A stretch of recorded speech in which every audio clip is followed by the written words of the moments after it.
بسم اللہ الرحمن الرحیم نحمده ونصلی علی رسولہ الکریم اما بعد السلام علیکم ورحمۃ اللہ وبرکاتہ۔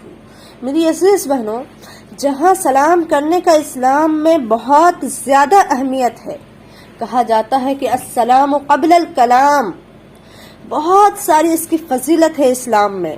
حکم یہ ہے کہ افشوا السلام بینکم، کہ سلام کو لوگوں کے درمیان آپس میں عام کرو۔ لیکن کچھ ایسی بھی صورتیں ہیں جہاں سلام کرنا جائز نہیں ہے۔ جی ہاں میری بہنوں، وہاں سلام کرنے سے بجائے ثواب کے گناہ ملتا ہے۔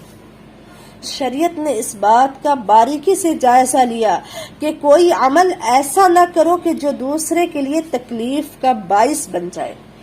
زبان کے ذریعے تو ہم کہہ رہے ہوتے ہیں کہ تم پر سلامتی ہو، اور ہم اپنے حرکت سے، اپنے عمل سے اس کی سلامتی کا خیال نہیں رکھتے، اس کی سلامتی کو ختم کر دیتے ہیں، تو یہ بات شریعت میں پسندیدہ نہیں ہے۔ چنانچہ انہی وجوہات کے بنا پر کچھ صورتیں مختص کر دی گئی ہے، خاص کر دی گئی ہے، جہاں سلام کرنا پسندیدہ نہیں ہے، درست عمل نہیں ہے۔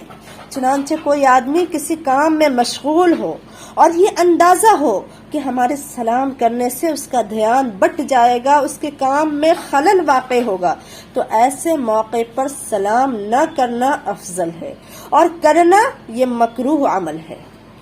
جیسے نماز پڑھتے ہوئے آدمی کو سلام نہیں کرنا چاہیے، اسی طرح کوئی اگر قرآن کریم کی تلاوت میں مشغول ہے، اسی طرح اگر کوئی اللہ کے دھیان میں بیٹھا ذکر و مذاکرہ کر رہا ہے، تو ان تمام حالتوں میں سلام کرنا مکروہ ہے۔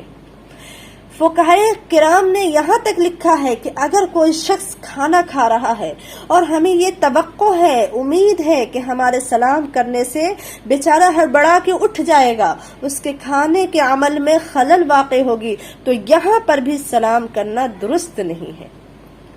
کوئی شخص اپنے باغ میں مشغول ہے، کہیں درس و تدریس کی مجلس چل رہی ہے، تو ایسے تمام موقع پہ سلام کرنے کے بجائے چپکے سے ادب کے ساتھ جا کر بیٹھ جانا یہ درست عمل ہے۔